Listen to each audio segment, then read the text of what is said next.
The second question is, my little sister has problems when she makes her wudu.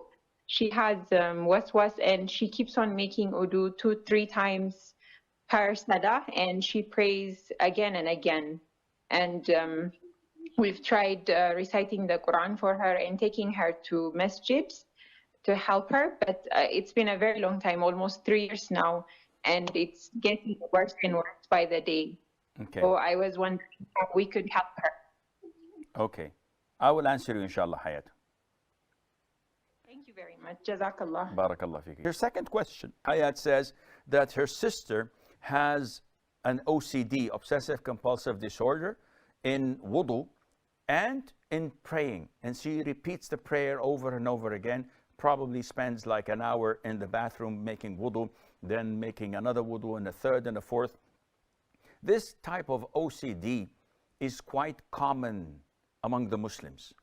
And the reason is that shaitan is trying his level best to divert them from the straight path. So you are a good Muslim.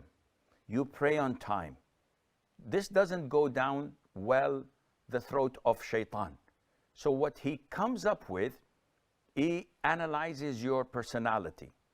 If you are a person who is really easygoing, careless, neglectful, then he will tell you to delay a prayer and pray it with the second one, or combine all prayers at the end of the day. If you wash half of your arm and you leave the other half, he comes to you and says, it's okay, move on. Allah is most forgiving.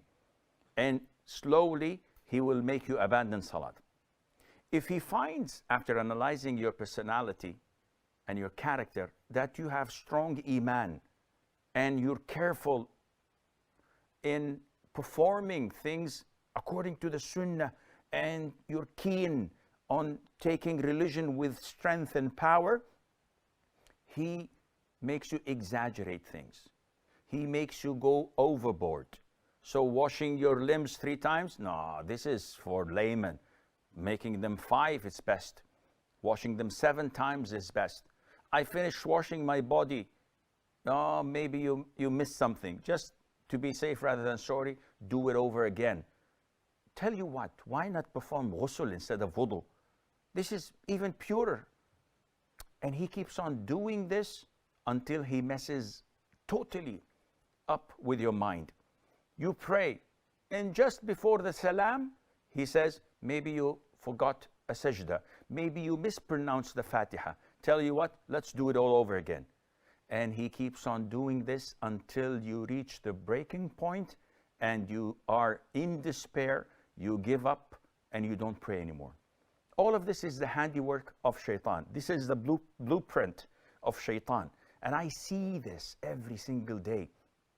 I meet so many people with such OCD, an obsession about everything. And I can see how shaitan is messing up big time with their minds. May Allah Azza wa Jal cure them all. So, Sheikh, in a nutshell, what to do? Well, the first thing is you have to communicate. See, if a person is not convinced from inside that there is something wrong and that it needs help, then you cannot help those people. See, a lot of the people have BPD, which is borderline personality disorder. And one of the characteristics of this disorder is that people don't think or believe that they're doing wrong or saying things that are wrong. If people are like this, how can you cure them? You need to have counseling sessions, a number of them, to convince, to logic, and to bring them down to reality. Then they will understand. So, Hayat, I believe you need to put your sister down, speak to her in a number of sessions, telling her who is having a good time, who's laughing his head off when you make wudu more than once, when you spend in wudu more than 4 or 5 minutes. The only one who's laughing and having a good time is shaitan. So whenever someone comes and tells you, your prayer is not valid, you might have missed something, ask yourself, is this an angel inspiring me and telling me to repeat that prayer because the angel loves me? Or is this shaitan messing up with my mind? And the answer would be definitely shaitan is messing up with your mind big time, and you have to avoid that, and Allah Azza wa Jal knows best.